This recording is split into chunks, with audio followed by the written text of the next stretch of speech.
Erro de tipo e erro de proibição. Como alegar na prática. Nesse vídeo a gente não vai falar só de teoria, mas eu vou te ensinar a diferenciar uma modalidade de erro da outra. Eu sou Cristiane Dupré, advogo na área criminal no Rio de Janeiro, sou mentora de advogados em todo o Brasil e coordeno os cursos do IDPB, inclusive o curso de prática na advocacia criminal, que além do conteúdo prático, vem com todo o conteúdo de direito penal, voltado também para a prática. Eu vou deixar o link para você, vai aparecer aqui na tela, vai aparecer abaixo desse vídeo e só fazendo um adendo, tá? Se você quiser conhecer nosso curso, lembre-se, tem grupo de WhatsApp com advogados de todo o Brasil, então além de aprender, você troca experiência e faz network. Agora vamos lá. O erro de tipo e o erro de proibição, eles possuem uma natureza diferente. Embora ambos sejam modalidades de erro no direito penal, eles são tratados num momento distinto na nossa teoria do crime. Ou seja, dentro daquele conceito analítico de crime, que você possivelmente estuda na faculdade, crime como fato típico, ilícito ou antijurídico e culpável, o erro de tipo, como o próprio nome diz, erro de tipo, ele se localiza no primeiro elemento, na tipicidade. Enquanto o erro de proibição, ele vai funcionar como excludente do último elemento do conceito de crime, culpabilidade. Bem, daí você já verifica o seguinte, que seja em uma resposta à acusação, onde você pode usar as modalidades de erro para requerer, de repente, uma absolvição sumária, seja em uma audiência de instrução criminal nas suas alegações orais, ou ainda por escrito em memoriais, ou eventualmente um recurso de apelação, ou seja, na prática. Como que você vai localizar essas modalidades de erro? O erro de tipo você vai alegar e você vai explicar que naquele caso ali, a partir do momento que o erro de tipo exclui o dolo, então o fato ele vai se tornar atípico. Lógico que eventualmente aí já não vai ser em sede de resposta à acusação, combinado?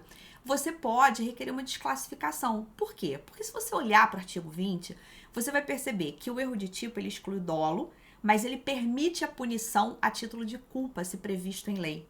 No caso do erro de tipo, quando a pessoa ela percebe mal a realidade, porque o erro de tipo é uma falsa percepção da realidade, e aquele crime tem modalidade culposa, pode ser que essa pessoa responda por culpa. Mas e se não tiver? Se não tiver, aí só excluir a tipicidade mesmo, o fato é atípico. Então você imagina que uma pessoa, vou te dar um exemplo meio livresco, tá? Mas é para você entender de maneira muito clara. Vamos imaginar que uma pessoa, ela sai de um restaurante, ela confunde, ele tá num cabideiro perto da mesa, ela confunde a bolsa dela com de outra pessoa, porque afinal de contas é igual, pega a bolsa de outra pessoa, leva para casa. E ela acaba sendo acusada de furto, porque ela subtraiu coisa alheia móvel. Mas olha, ela não quis pegar a bolsa de ninguém, ela quis pegar a bolsa dela. Então, nesse caso, nós temos os elementos ali do artigo 20. Ou seja, essa pessoa, ela teve uma falsa percepção da realidade, o que faz com que ela não tenha dolo. Ela não quer o quê? Subtrair coisa alheia móvel. Por quê? Para ela, aquela bolsa era dela. Então, nesse caso, exclui o dolo justamente por causa disso. Porque ela não quer, ela não tem essa vontade livre e consciente de subtrair. Agora me responde uma coisa, furto tem modalidade culposa? Não. Então, nesse caso, esse fato é o quê? Atípico. Ah, posso alegar isso em uma resposta à acusação? Pode, porque o objetivo na resposta à acusação é você requerer absolvição sumária, usando o artigo 397 do CPP. Então, quando você tem uma excludente de crime, uma excludente de tipicidade, licitude, culpabilidade, até mesmo uma causa extintiva da punibilidade, sim, você pode alegar como tese defensiva em resposta à acusação. Mas você também pode alegar isso em memoriais, em alegações finais orais, no seu recurso de apelação. Bem, e o erro de proibição? O erro de proibição, se você olhar para o artigo 21, você vai ver que o artigo 21 ele já começa dizendo para você que erro de proibição é diferente de mero desconhecimento da lei. Porque o próprio artigo diz que o desconhecimento da lei em si, ele não deve ser alegado em direito penal. No máximo, a gente vai ver que ele pode ter um aspecto relacionado à pena, mas para excluir o crime, não. Na verdade, o que o erro de proibição faz? Ele exclui um elemento específico da culpabilidade, que é a chamada potencial consciência da ilicitude. Diferente do erro de tipo, em que a pessoa está equivocada, não sabe exatamente aquilo que está fazendo, como no meu exemplo, ela leva para casa uma bolsa que ela acredita ser dela, mas não é. No erro de proibição, a pessoa sabe exatamente o que ela está fazendo, mas ela acredita que pode fazer. A partir do momento que ela acredita que pode fazer, então ela não tem potencial conhecimento da ilicitude, que é um elemento da culpabilidade. Por isso que o erro de proibição, ele exclui esse elemento da culpabilidade, afastando o crime. Ou, em alguns casos, reduz a pena.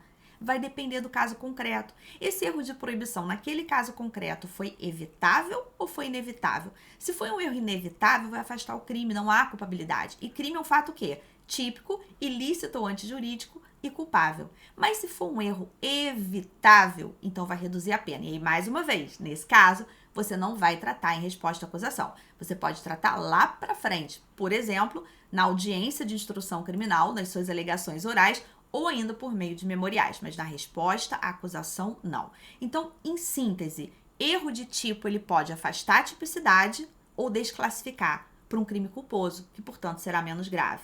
E o erro de proibição? O erro de proibição, ele vai afastar a culpabilidade, excluindo o crime também, o que te permite pedir absolvição, ou ele pode reduzir a pena. Nesse último caso, em que ele reduz a pena, você não vai tratar disso na resposta à acusação, porque na resposta à acusação a gente só trata aquilo que conduz à absolvição sumária, artigo 397 do Código de Processo Penal. E por fim, relembrando, o que é o erro de tipo? Falsa percepção da realidade. Na verdade, a pessoa não sabe exatamente o que está fazendo, ela enxerga mal a realidade.